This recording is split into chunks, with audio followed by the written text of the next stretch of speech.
Mid lane has shown some unique picks. They kind of just stick to their guns and don't really give a heed to what the opponents are doing. Yeah, it feels like a lot of the team has a couple standard things that they like going for. We've seen a lot of Ashe, Malzahar, things like that out of Tempo Storm. And then Kwasi is usually throwing something crazy out there, things like Swain, Alawi.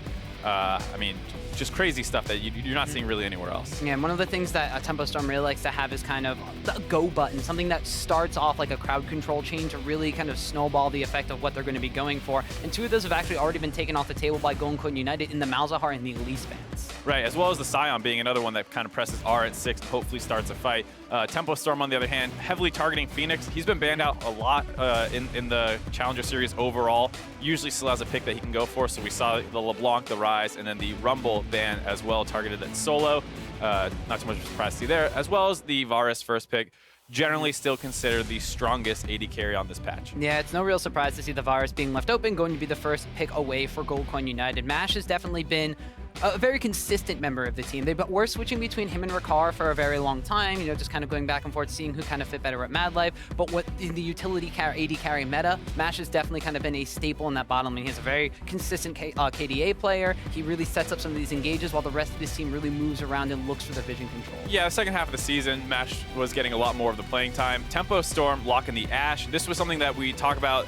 Go buttons. This is one that they seem to play their best with. Whenever they have an Ashe, it feels like they have a pretty good team comp going for them, as well as the Vi. This is kind of the makings of the most standard one. Though they jump away from it, they go for the Graves. I was going to say, Vi was kind of the one champion that Sentinel had been playing that nobody else is really touching. Even when we interviewed him, it was like, why are you playing so much Vi? It's like, I don't know, I don't think it's that good, but it works. We went with it, so, you know, we'll keep playing it. People are banning it. He wasn't exactly sure why it was working out for him, but here they go with the Graves. It's kind of been contested as one of the best junglers on the patch with the lethality buffs, Rengar and Kha'Zix being the other two, and we see Goldcoin United grabbing the Rengar there. And we also see the Renekton being locked in as kind of as a blind pick here. Solo played that, I believe, 2 or 3 times in week 5 in and of itself, and he was dominating lane matchups. Specifically, it had been a counter pick to the Camille, which is left open and something Quas has won multiple times with, but here he's just blind picking it, saying, all right, do your worst. Yeah, I actually don't hate this idea out of Goldcoin United. Renekton wins most matchups pretty heavily, especially carry versus carry matchups. So you see it often into Rumble, you see it into things like Camille, like you said. And here, Quas's best tank and Scion was banned away, and he doesn't play the other ones at a super high level. That we saw that the team struggled a little bit with the Maokais and things like that. So I actually don't hate the blind Renekton there because it forces Quas to have to pick a little differently. He does take a Swain into it. Quas, one of the OG Swain players, so he's probably familiar with the matchup more than anyone else who would have to play it. So hopefully he does all right here. Yeah, it's not necessarily a tank, it's some AP in the top lane, although if Tempo Storm are still starving for a tank, they have the support pick potentially to go for. Sheep is, of course, a renowned Thresh player. That's a little bit more of a tanky option. We have seen some interesting things from Hatchtricks at the Nautilus mid they played against Delta Fox in week 5. Yeah, generally also Swain is a decent top laner. Definitely not a pure tank, but still considered a frontliner for the most part. Adds a lot of zoning potential because he is scary for AD carries to walk up into because he can actually turn it back around and threaten to kill them. So we'll have to see if Tempo Storm thinks they need extra beef or not in their team comp. The rest of the bans coming in, the Orianna and Nami for Tempo Storm. Goldcoin United banning out the Syndra. Probably trying to stop what is generally considered the safest and strongest early game control mage and hopefully get a more skill matchup for Phoenix in the mid lane. And then they rounded out with the Thresh. So a lot of mid and support focus to round out the second ban phase. Yeah, both of these teams kind of just targeting with exactly they know who is left open. We saw Tempo Storm in the first ban phase, you know, 2 out of those 3 of the bans were targeted at Phoenix. Sure, they're very strong picks in and of itself. That, of course, means you don't want to give Phoenix access to one of those, but Phoenix has been targeted, I believe, 5 out of the 10 bans, like in general, were mid lane bans in week number 5, almost every single game, and he still found something to dominate the game on. Yeah, I mean, that's one of the things Phoenix always had was a really deep champion pool. We saw it throughout his time in the LCS. He often had one of the most unique champions played in the split, so no surprise to see that despite the focus he receives in the draft, he's been playing very well. Here he goes with the Cassiopeia, a general very high damage mid lane AP champion, something that Goldcoin United probably needed given the amount of physical damage that they had in their team. So pretty happy to grab that one. And then they go with the Soraka last pick. This is something that's been being seen a little bit more over time. a little bit in the LCS with Aframu and Adrian grabbing it respectively. And here, I think this is going to be the first time we've seen Mad Life on it.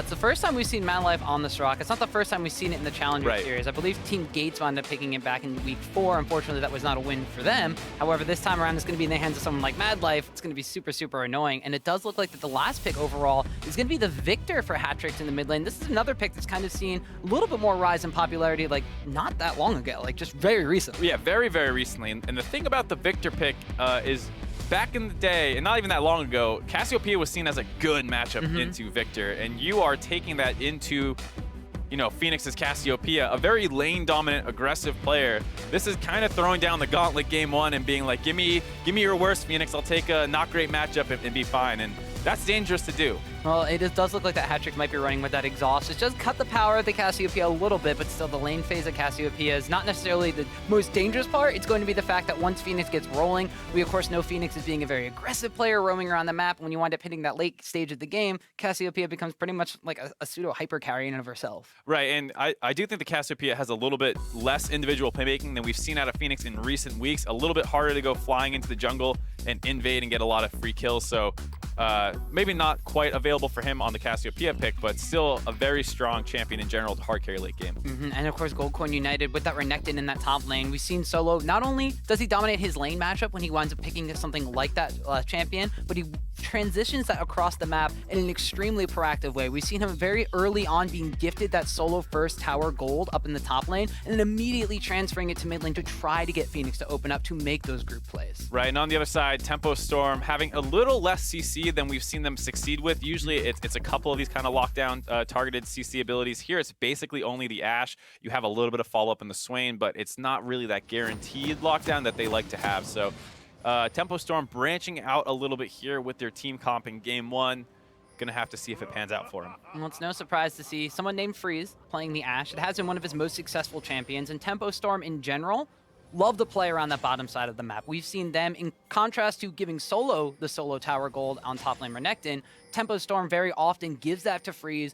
Very quickly after hitting level 6, we will see them focus down on the bottom lane and open him up to be the one to make plays across the map. Right, I mean, Swain, Quas does have those kind of crazy counter picks, but he's usually left on an island with them. They don't go up there and gank a lot. They want him to generate pressure on his own or absorb the other team's pressure, while Sentinel kind of goes around the mid-bot lane a little bit more often, and then they try and transfer that pressure that they generated bot lane around the map. So definitely still have the tools to play that way. It is possible to gank the Ashe lane at 6, obviously. Victor can roam, especially once he gets that kind of Hex Core upgrade. He can wave clear a lot easier, start moving around the map. So they still have the option, but gonna have to see if they are able to execute that. And that's how some of the lane phase may wind up playing out, although both of these teams are not quite as active as some of the other teams in the Challenger Series in the early game. A lot of the times for Goldcoin United, it's been Santorin. We've talked to him before, saying he wants to step up to kind of be a leader, a better shot caller, make more proactive plays on the map. You know, he still kind of has the stigma of kind of being one of the junglers that's more focused on vision control. It syncs up very well with Mad Life in the late game, but very importantly, Santorin has stepped up. He's 100% of their 5 first bloods in the Challenger Series. I mean, yeah, that is kind of the knock about Goldcoin United is you have game 1 Goldcoin United, which is very slow. They often lose the game as they slowly bleed out, don't make many plays, and then they kind of wake up for game 2. And it's nice that they're in a best of 5 here. They can they have more games to kind of bounce back from a potentially slow game 1, but like you said, Santorin doesn't want to be that way. This isn't what Goldcoin United wants to do. It's just kind of what happens in their game 1. So going to see if Santorin can be a little bit of the catalyst for the team. Well, in week number 5, they wound up going 3-0 altogether. So if that says anything about Goldcoin United, then they might be looking all right. But Tempo Storm themselves are no slouches. They went 2-0 in week number 5, and they had to play up against Delta Fox, and that was basically fighting for their playoff lives. Whereas Goldcoin United had a little bit of an easier matchup against Team Gates. Yeah, I mean, week 5 was pretty crazy with the amount of potential tiebreakers we were facing. So many different situations that could come up depending on how those games went. And we only got one. Yeah, we only got one. It was these guys. Yeah, the Tempo Storm did what they needed to make sure that they made it into the playoffs. Both these teams kind of ramped up as the season went on. Goldcoin United definitely a little bit more so. As we get a little bit of a pause here, they were struggling in the early part of the season. They didn't have Mad Life at the very beginning. They were obviously kind of switching between their AD carries, like we were mentioning, between Rikara and Mash. And they finally kind of seem like they settled into a roster and have started turning things around a little bit. Yeah, they definitely took a little bit of a while to adjust to how they exactly wanted to play the game. We saw them having, in weeks 2 and 3, some of the longer average game times, and it did wind up showing up. You mentioned earlier, there's the game 1, Goldcoin United took it slow and steady, but then games number 2, they would half that time sometimes, going from like 45 minutes, to middle 20, 30-minute matches. Yeah, and I think a big thing that we sometimes see with them is that around the mid game, when you can start trying to do, kind of rotations and vision control to get the inner turret line down, that's when they seem to slow down a lot. They're not super aggressive during that portion of the game.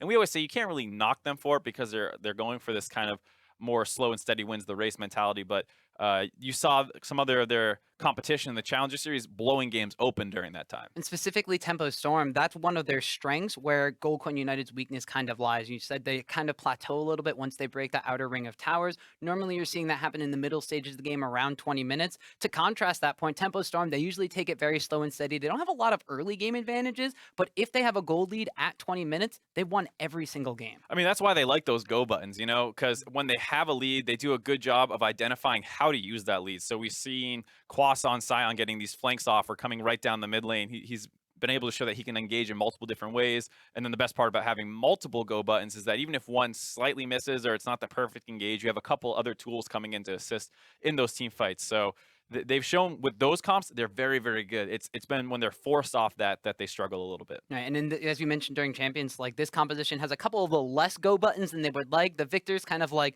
the adjustment from having maybe like that Syndra in the mid lane who maybe gets a little bit of an easier stun than laying down the gravity field. You don't necessarily have the Vi out of the jungle, which is something that we've seen Sentinel kind of play himself, but those point-and-click CC abilities like the Malzahar was taken away too. Goldcoin United banned them all away from Tempo Storm in the tiebreaker matchup, and it was a very decisive win for GCU. We'll see what Tempo Storm has actually done to adjust their game plan coming into this best of 5. Right, I mean, that tiebreaker match was very, very decisive in Goldcoin's favor, and it did seem to come down to a lot of the pick ban phase where they were forced off their comfort picks. I don't think that the Ashe that game is Sentinel makes the early gank onto Phoenix, chunking him out. Not going to be able to force any summoners, but helping get a little bit of a health advantage in the mid lane for Hatrix. And so Hatrix going to get small advantage because of his jungler's gank in the mid side of the map, whereas on the top side we saw Solo kind of shoving the lane into Quas and immediately recalling, going to pick up a refillable health potion in addition to picking up that Dorian shield. So already a teleport being used extremely early on by Goldcoin United, but it's not like they're going to wind up using that one super early. No, I mean, at this stage of the game, it'll be back up before you really need to make a play. Quas on Singed is not a champion that's going to look to make an early level 5 TP play down to the bot lane. Not the best champion for that. See Santorin move up to the top side jungle, getting a little bit of counter jungling in, as well as getting some vision control so that Solo can keep pressuring the Swain 1v1. We'll have to see if Santorin, although he has yet to really go through a lot of his jungle, preys upon any sort of tendencies he knows about Quas. Both these guys were on energy last split. They have a little bit of a history together, and I know from talking to both of them, they're kind of excited to beat up on each other. Right, and I think it's kind of interesting when you look at these two teams. A lot of them were former teammates or have a history of playing against each other. Obviously, Phoenix and Quas were teammates during the Season 5 days of Team Liquid, and Phoenix continued on for a little bit of with Team Liquid during Season 6, but Santorin, they played against him when he was on TSM. And then, yeah, like you said, there's just these kind of little fights everywhere. It's like a big family reunion in the Challenger Series, but only one of these guys can make it back to the LCS, and that's going to be really, really important because these teams are stacked with talent. Yeah, I mean, Challenger Series has definitely been kind of leveling up over the course of the years where you see a lot more of investment coming in high-quality players. I mean, just look at the fact that you see Mad Life in this game, right? Like, who would have seen that coming a year ago, right? I don't know. I certainly did not, although he's on the Soraka this game, which is something, as you mentioned, we haven't seen him play very often. Of course, he has the legacy of being the Hook champion master, but he's definitely kind of shown up with a bunch of different picks this time around. He's played a lot of Zyro when that was still very popular, and basically going with the flow as to what champions are very, very strong in the bottom lane. He's shown an adept, aptitude at playing. So right, he's definitely had a little bit of a champion pool that's been all over the place, almost too much at points where it didn't seem like they knew exactly what they wanted to play. There were times where he was forced onto a Braum pick and a not great matchup because the rest of GCU didn't have a tank. Situations like that were happening early on. But not only has their play been showing up, it seems like their pick ban phase has as well. Loco Doco being the coach for the team has a bit of a history in the LCS. So overall, been a good coach overall, despite the kind of negative reputation that he tends to get. Well, so far in this game, it has been a little bit slow, steady, like both of these teams do like to play. The first thing that we really want to keep our eyes on is not only going to be where the junglers are going to be making like their real first appearance. We did see Sentinel just kind of giving a little bit of love to Hatrix in the mid lane, but also what area of the map really gets focused down first. We mentioned Tempo Storm. They love playing around Freeze. They love playing around the bottom side of the map. They also really like taking early dragons, and with a Mountain Drake available as the first one, that could lead into an early first tower.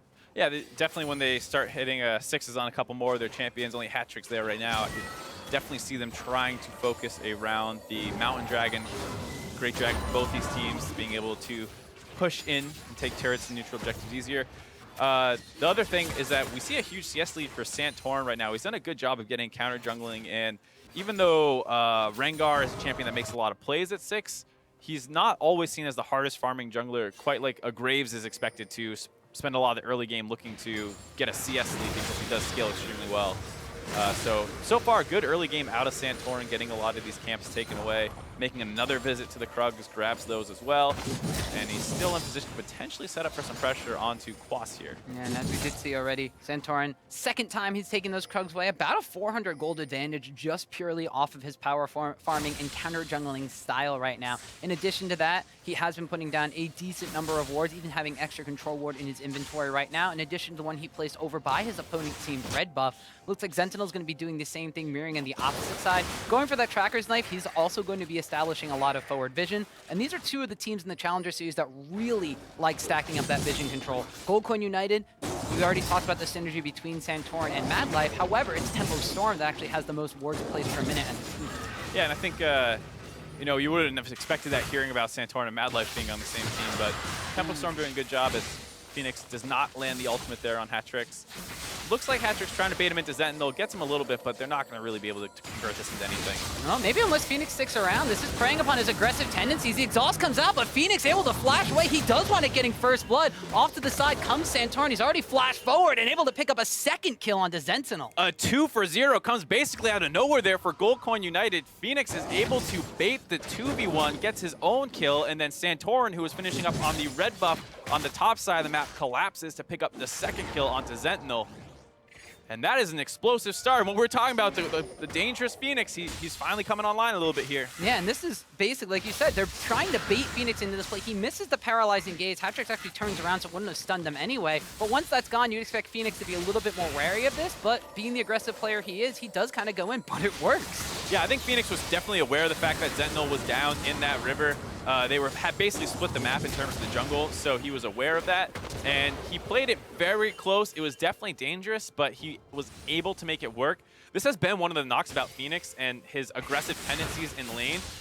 You know, you talk about the Jensens and players like that when he was playing during that time that could force pressure and then back off and kind of absorb the ganks. Phoenix was crazy in the sense that he always wanted to turn the ganks. And you see it right there. He turns the 2v1 gank. Doesn't always work out, but he gets it here. Yeah, and Tempo Storm maybe being a little bit too conservative with their summoner spells there. We saw Hatrix using the exhaust at the end when he was basically dead instead of using it while opening up on Phoenix, and it wound up costing him his life. As now Phoenix comes back with the Fiendish Codex in the tier, forcing the second summoner spell out of Hatrix in a 1v1 with that flash. In the meantime, we did wind up seeing Sentinel and Sheep moving down towards that opponent's red buff area, trying to contest it, but they're forced away by Mad Life and Santorin. Yeah, and things are getting worse in the mid lane. Now without his summoners available, Hatrix has to worry about that Rengar gank coming in.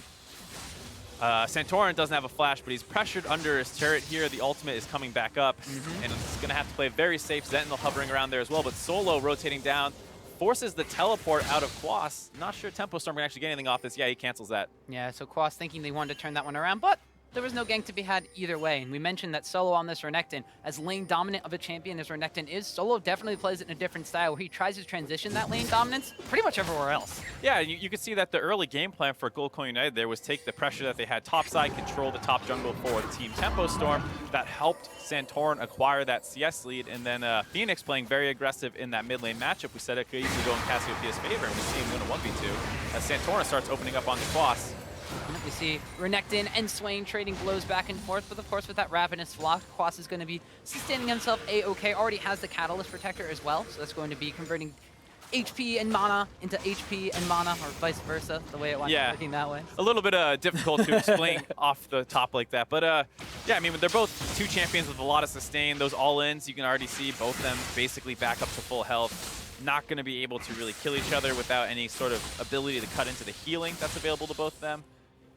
So mostly even in the top lane. Mid lane going further and further into Phoenix's favor, now about a 15 CS advantage.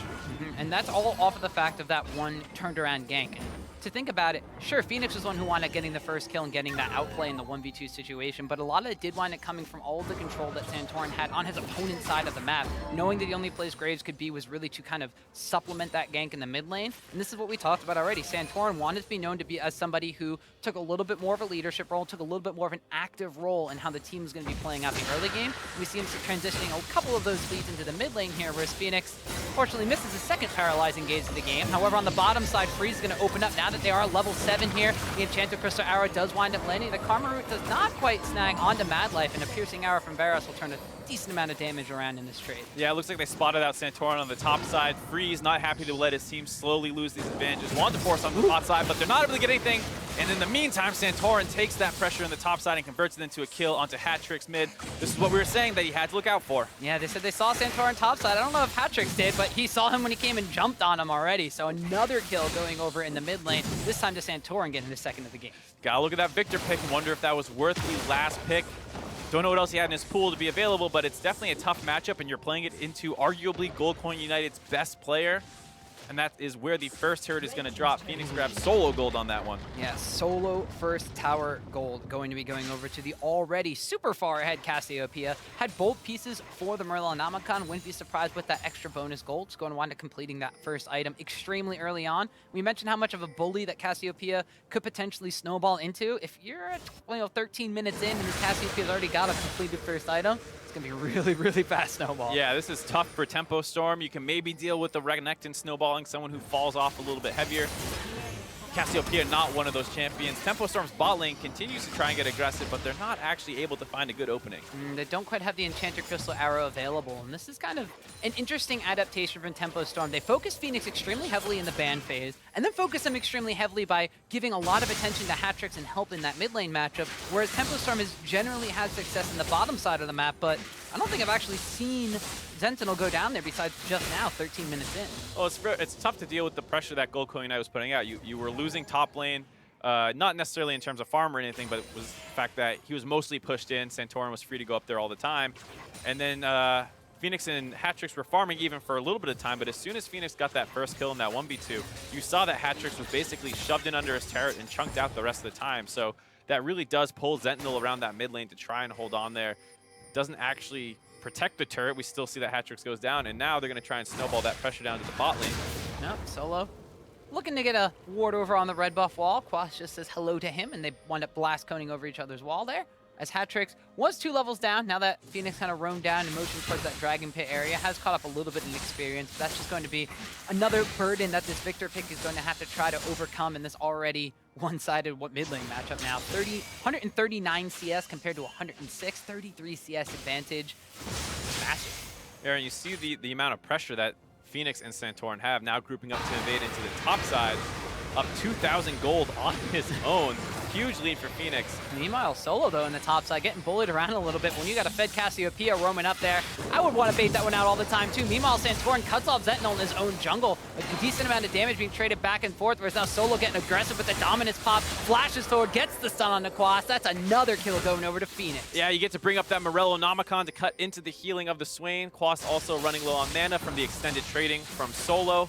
A good collapse by Phoenix, as well as having Santorin cut off any potential help coming in from Sentinel. A lot of pressure around this top side. Doesn't look like they're even going to be able to get their red buff, maybe. Does secure it there. Smite secure, so small victories for Sentinel and the side of Tempo Storm. However, Goldcoin United are already starting extremely early on with one of their biggest strengths, which is kind of this suffocating vision control, completely denying their opponents and trying to force them into these errors. Right, they tried to make some plays around the bot side. Tempo Storm still had some decent vision control. Sheep has done a good job of making sure that they're not open to these roams. We'll take another look at this gank that happened topside. Santorin baited the trading with Quas. You see that he cancels his Ravenous Flock because he's full health and he's afraid of running out of mana. Tries to flash back. Santorin has the flash follow CC. And Soraka throwing the wishing, trying to get those assists as fast as she can, making sure that they don't trade. Man, I mean, she's got the Ionian Boots of Lucidity. That'll be back up soon enough. And Mad Life hasn't seen a lot of action in the bottom. There've been some trades, but a lot of the action has kind of been focused on the top side of the map. And I mean, good on Gold Coin United. They've already identified that with Santorin invading that top red side of the map, they know Tempo Storm likes to play through the bottom side. You have Mad Life and Mash, who have kind of been a consistent backbone for your team on the bottom side. Let them kind of fend for themselves. Focus down those other sides of the map that you know you can carry through, that your opponents have had a hard time getting. Right, I think it's nice that they were able to get the Varus and the Soraka. Makes a pretty stable lane overall. Tempo Storm able to force down this dragon. They're able to grab the first mountain dragon of the game. This is something that Gold Coin United has struggled a little bit with over the course of the Challenger Series. Not actually controlling dragons that well. Even when they've had gold advantages here, they lose the first one in the game again. And it's true, Mountain Dragon kind of hard to use from behind like Tempo Storm is, but it does stop Gold Coin United from being able to use it to continue to snowball. Fun fact, Gold Coin United takes 55% of their first dragons. A little over half, right? Sounds pretty good. But then you consider how many early games they win. And Tempo Storm takes 73%. Yeah, so there you go, the numbers. So Tempo Storm, the third seeded team, grabbing 73%. So I mean, that's what you get from a team that focuses so much on that bottom side of the map. And as we already mentioned already, it's surprising to see them focus on hat tricks so much. And I don't know if that's just a symptom of the fact that they wanted to target Phoenix that heavily, or it is due to that pick and ban phase you were mentioning. There's a lot of mid lane bans. Phoenix still gets the Cassiopeia, and the response was the Victor that, as you mentioned, historically hadn't been the best matchup into it. Yep, here Solo starts off another dive on the Quas. Phoenix roams up, going to be able to cut into that healing, and yeah, it's all too easy. Yeah, so Phoenix roaming, getting himself another kill. This one completely under the tower. Solo is just happy to tank that one up. That's going to be another tower dropping on the top side wall. Tempo Storm tries to get some sort of pressure on the bottom side, but Santorin's right there to cut them off. Yeah, and overall, a nice play by Gold Coin United, having Phoenix be the one roaming up to help with the top dive, while Santorin hovers around the bot side, is also collecting that mid wave right now. Good coordination by the team, covering up any potential plays that Tempo Storm could have gone for. And Phoenix completely taken over this game at this point. Tempo Storm didn't give that much attention to the mid lane early on. For the most part, Hatrix was doing fine farming early. They did have the initial gank to chunk him low to help Hatrix get that level 6 and to get to that Hex core upgrade, which is very useful on the Victor. And then they had the repeat gank, but did not stop Phoenix from going off this game so far. No, and as we see here, Solo himself, you know, the lane bully Renekton, happy to pop the dominance and tank up a tower for as long as he needs to for this Cassiopeia, who we mentioned might not roam that much, but when she's opened up on the map like this, like you said before, it's just too easy. Right, I mean, I don't know what Quas is supposed to do at this point as we see the Rift Herald going down. Not the most popular objective on the Rift, but it's my favorite. I mean, it's definitely going to be a favorite of Renekton as well. If he's already dominating that lane matchup to the point where he can dive through towers with a little bit of help and wind up picking up a kill on a sustaining champion like Swain, now you got to deal with that glimpse of the Void buff. It's going to be chunking down towers, chunking down opposing champions, and even if they send 2 people to deal with them, it's taking less damage. Meanwhile, the Flash on the bottom side of the map has been blown by Mash, as now Tempo Storm kind of shifting their focus down towards the bottom side of the map. Sentinel's been starved of his farm for a very long time. Almost half the CS of Santorin, his opponent in the jungle. This Sentinel Graves, unfortunately, has not really gotten his ball rolling this game. Yeah, Santorin had basically been out-jungling him from level 3 when he was able to start stealing away those Krugs and things like that. It is off the back of a little bit of lane pressure that Gold Coin United solo lanes did have, but still smart pathing by Santorin to get that lead. Was able to convert it into some kills. And he's been comboing extremely well with Phoenix, the jungle mid synergy of Gold Coin United, seeming a little overwhelming for Tempo Storm. Well, Gold Coin United, as we crest about the 20-minute mark, with a 6,000 gold advantage already, which is extremely substantial. I mentioned the fact that Tempo Storm, if they have a lead at 20 minutes, have not lost the match. Gold Coin United, on the other hand, they're not too shabby themselves. If they have a lead at 20 minutes, usually win about 85% of those games. So Gold Coin United, they're taking those early game advantages. They're not letting Tempo Storm, well, set the tempo and play to the pace that they normally like to. And we've seen Tempo Storm struggle when they are behind at this 20-minute mark. Gold Coin United is now starting to focus down onto that bot side jungle. Solo is far enough ahead. They want to go for the last outer turret available. They're starting to set up the vision control. They have a lot of dive potential with a Rengar and Varus. We'll have to see if they're able to actually convert. You see Tempo Storm already called Sentinel down to cover it, and they're recalling now, backing off, realizing the amount of pressure that they're under. Phoenix hiding away in the fog of war, seeing if he actually needs to rotate down there. Looks like he's not going to bother. No, it's the last remaining outer tower on the map. for Tempo Storm, and Gold Coin United are going to just take that one away, as you mentioned, just because of all the rest of the map pressure they have. Cassiopeia and Renekton pushed extremely far up, and that mid lane can roam down. We see Santorin's Rengar just hovering around the jungle, as that blue buff will be spawning relatively soon. Tempo Storm already severely on the back foot in this one. Gold Coin United have just kind of been controlling everywhere on the map from pretty much that first kill. Yeah, and I mean, it was such a brutal kill to lose, too, the way it happened. The 1v2 turn, and then you have Santorin coming in on the backside to clean up the other kill. And Cassiopeia already has a favorable matchup versus Victor. Once you start giving him the lead in gold as well, it becomes very difficult to hold on, as well as the fact that he didn't have summoners, really. And Gold Coin United did a good job snowballing as well. Yeah, solid 3,000 gold advantage for Phoenix over his lane counterpart in Hatrix. An additional 2,000 gold out of that jungle matchup, and 1,000 between those solo top laners, the Renekton getting the better half of Swain in that matchup. The bottom side of the map, though, for Tempo Storm, it's normally the side of the map that winds up winning in the game. It's one that's going even in this matchup so far, but it's definitely going to have to do more than just survive to get Tempo Storm kicking back into this one. Yeah, it's very hard for the Ashe Karma to win that lane significantly. Ashe does not have the ability, they don't have any hard CC in that lane, basically. Until 6, sure, the Karma Tether is available, but that's going to be very hard to land. You basically have Mash focusing on wave clearing. Mad Life's able to heal up any poke. You see an arrow by Freeze on the solo, not the target they were hoping for, looking like they were aiming for Mad Life. Not going to quite land on the Soraka. The Ashe Arrow instead hits the Renekton, but this is Gold Coin United now, slowly transitioning that vision back up onto the top side of the map. They have multiple members down on the bottom side, so they're going to be content covering that side of the map, and it looks like that now with Baron on the map, they're going to start getting control over their opponent's red side, making sure that if there's going to be an objective fight, they're the ones setting it up and not their opponents, as they now transition that pressure into the mid lane, already chunking down that inner tier 2 tower to about half HP. Yeah, Gold Coin United not tunneling on the Baron too much. Got a little bit of vision up there, but mostly controlling around the bot side jungle. Ocean Drake is available. Gold Coin United doesn't seem like they're prioritizing that one too heavily, and instead looking to keep the pressure up around these turrets.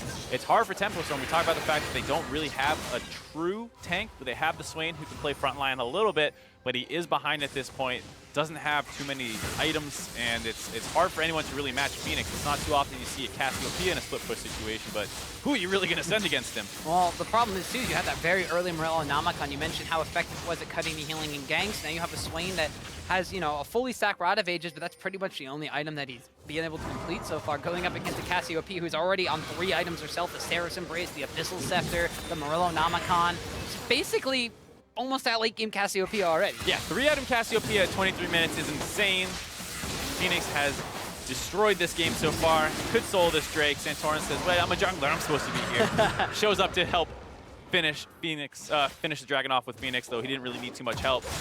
Gold Coin United looking like they're going to reset. Not actually able to grab any of the turrets, though they're happy to grab their first dragon of the game 23 minutes in. Hey man, taking an Ocean Dragon's not the worst thing in the world. You have a glimpse of the Void Renekton who's stealing away your opponent's jungle now that your jungler doesn't really need to abuse the opponent anymore. I mean, you have so much things going in the favor of Gold Coin United already this game.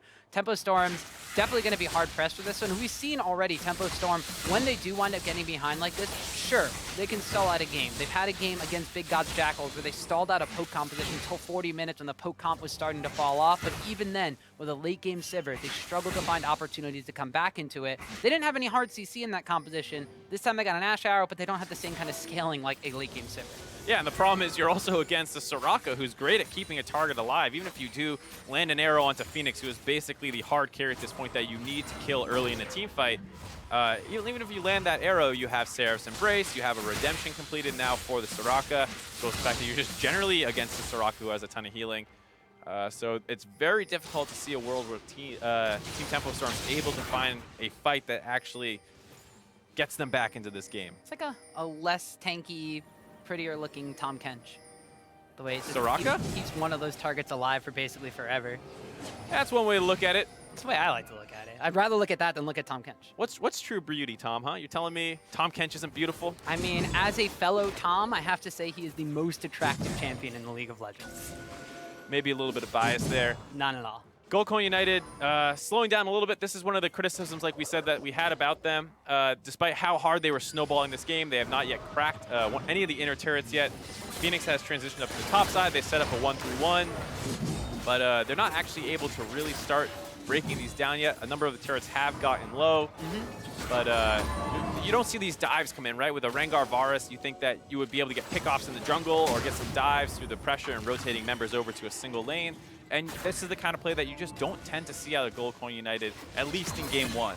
Well, they might have heard you, Mark, because they decided to finally group up together in that mid lane, continuously bouncing between the top lane where they had Phoenix split pushing away, and that middle lane has kind of run Tempo Storm a little bit ragged. They're able to get down that mid lane tower that had been dropped to about half HP from the previous push, and now, like I said, with Phoenix in that top side already pushing down the minions, they're going to rotate up there. They've got vision control. They can see if anybody's coming from behind, like Quas is about to do. They got Solo just following after him. Right, I mean, we talk about how Gold Coin United doesn't play super aggressive, but you have to look at the side of Tempo Storm as well. Gold Coin United can win the game this way, slowly grinding Tempo Storm down. There's no reason that you need to dive with the Rengar, Renekton, Varus. So, I mean, they can keep playing this way, and eventually it will be on Tempo Storm to find an opening to try and swing the game back their way. Well, we do see Hatrix getting a little bit of trade damage against his opposite member in Phoenix. It looks like Tempo Storm's going to try something out here. They land the arrow on Mash, and the CC chain flashes forward and lands through, but the Soraka keeps Varus alive. The chains of corruption fly out, and looks like it's going to be 2 kills picked up for Gold Coin United. They do finally wind up melting down the Varus, but what is it going to cost them? Sentinel has to flash away as Phoenix comes in from the top side of the map. It's a quick turnaround from GCU. Yeah, Gold Coin United, you see the power of that Soraka there, able to keep Mash Me alive for quite some time, though Phoenix caught out a little bit, trying to turn this back around, flashes away from the Swain to get an angle onto Hatrix, blows him up. And he gets all the healing from landing those bangs on the poison, and Solo's going to come in as well as Santorin. They clean up another 2 kills, and with all this established vision, looks like it's Baron time. They still have Sentinel available, so Gold Coin United needs to be a little bit concerned of the steal attempt coming in, so they have Solo sitting over the wall, going to try and zone him away. Sentinel not even going to bother trying to stop this. He's actually farming on his bot side jungle. Gold Coin United is going to be able to grab the Baron off the back of an engage by Tempo Storm. And that's what we said.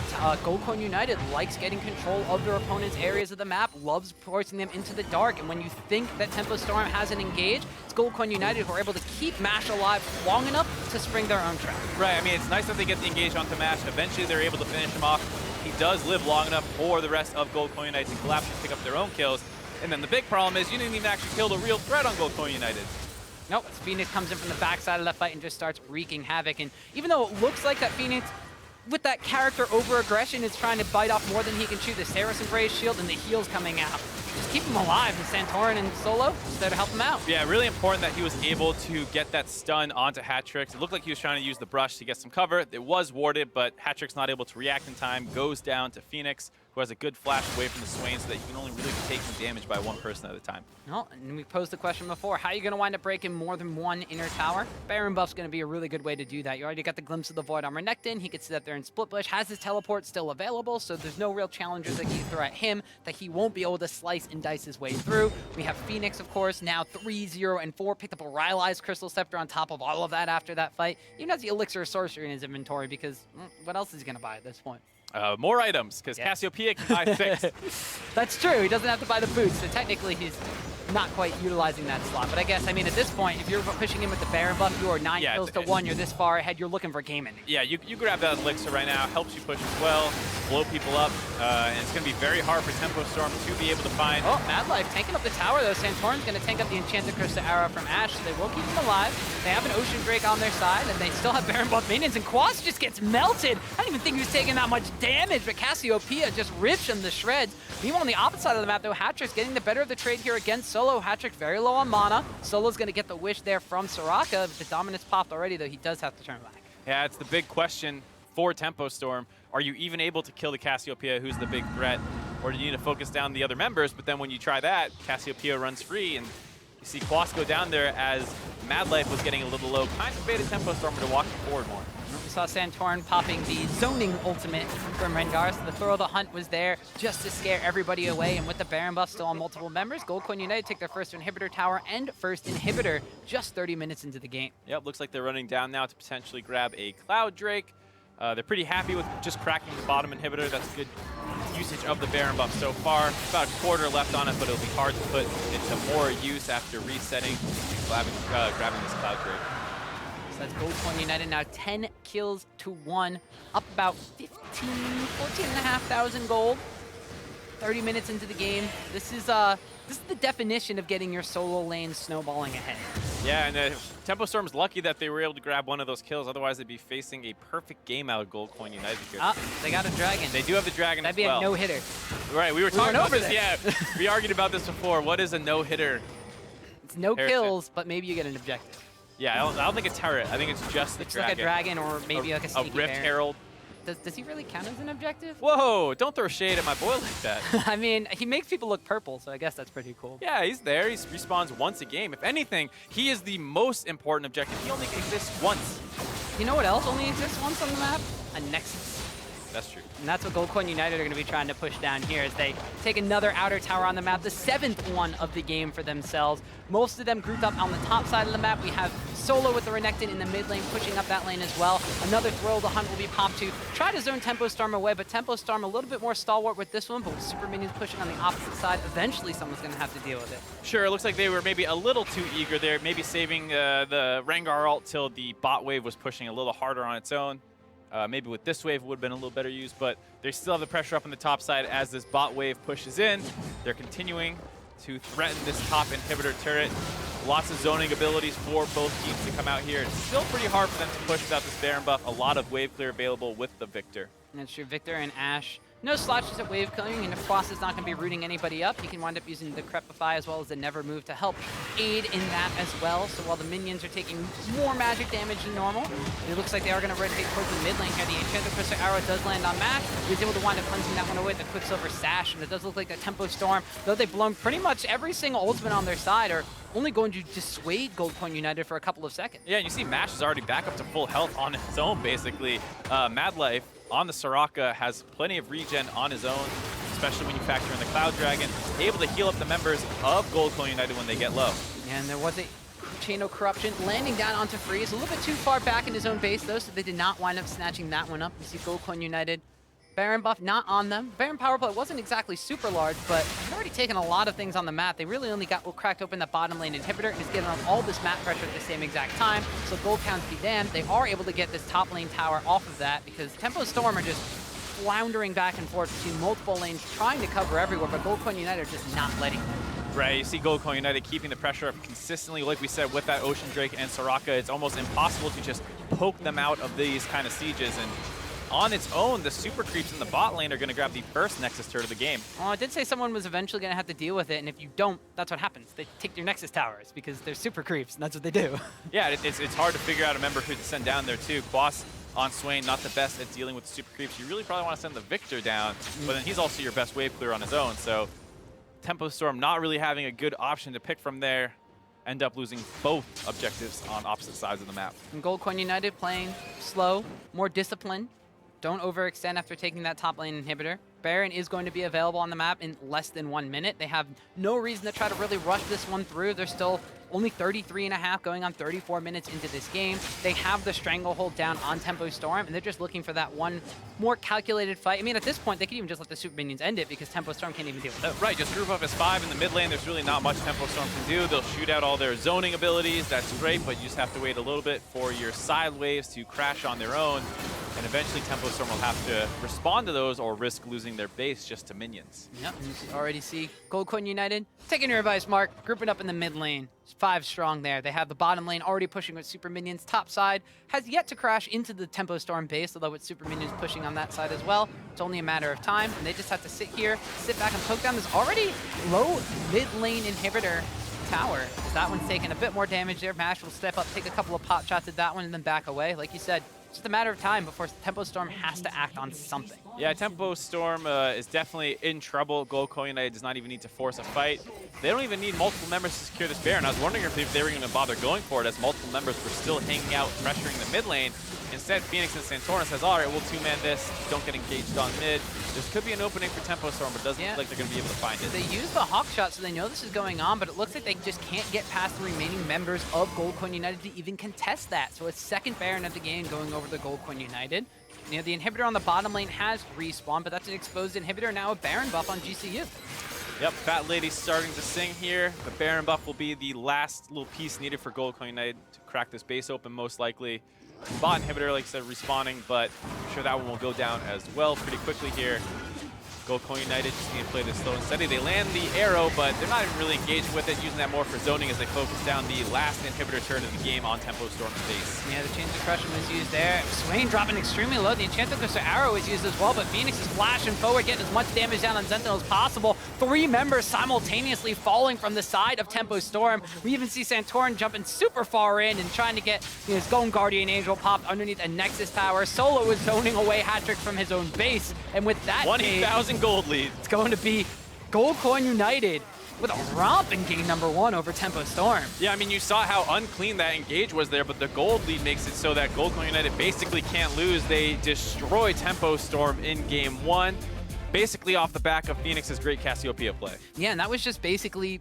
You said both of these teams kind of like playing their own sort of style. Tempo Storm is generally one that kind of ignores what their opposing team is doing. Well, at this point in time, when you ignore what Gold Coin United was doing, it just let Gold Coin United run away with the game. Yeah, I mean, Gold Coin United's style is definitely more defined by the decisions that they make versus the champions that they play. And so in that sense, it's a little easier for Tempo Storm to get banned off the picks that they're really good at. So you see the Malzahar ban come in, as well as the Scion ban. Now Quas doesn't have great tanks to play. And I don't think that was the huge problem this game, but you can see that Gold Coin United has a style that they want to play this slow and steady, and it isn't limited by champion pool at all. No, and as you already saw, target bans were the big reason why Gold Coin United were able to kind of get their hands on some of these things and force the hands of Tempo Storm. You had the Malzahar being banned away. You wound up having, you mentioned already, the Scion being banned away. A lot of these initiation buttons that the side of Tempo Storm like to use were not on the table for them. They were able to get the Ashe, but they just didn't focus around the bottom side of the map whatsoever, and Freeze never got the advantages that he normally gets when you see a Tempo Storm game. Yeah, it's definitely hard to focus around the bot side when the mid lane is under that much stress. It was basically right at level 6 when a lot of that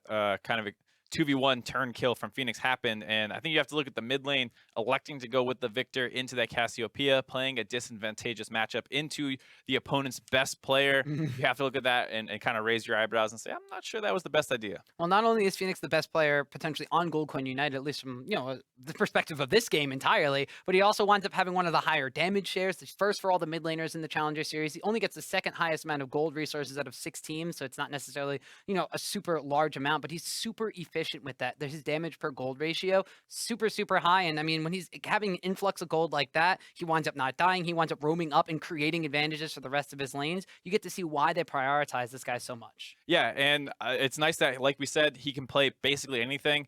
There weren't a ton, there was only 4 mid lane bans, but Phoenix showing that you can't really ban him out, blinds and Cassiopeia to help the team comp.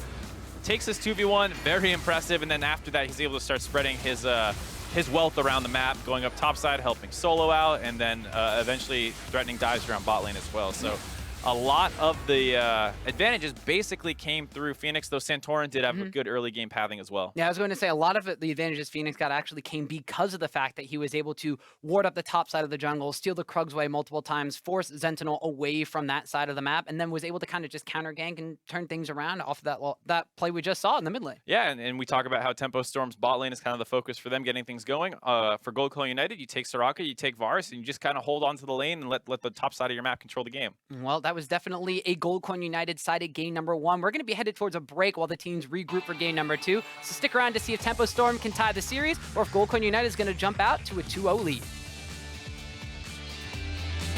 Well, maybe unless Phoenix sticks around. This is preying upon his aggressive tendencies. The exhaust comes out, but Phoenix able to flash away. He does want it getting first blood. Off to the side comes Santorin. He's already flashed forward and able to pick up a second kill onto Zenson. Remember, in Phoenix, it looks like Tempo Storm's going to try something out here. They land the arrow on Mash. The CC chain flashes forward and lands through, but the Soraka keeps Varus alive. The chains of corruption fly out, and looks like it's going to be 2 kills picked up for Gold Coin United. Big CU.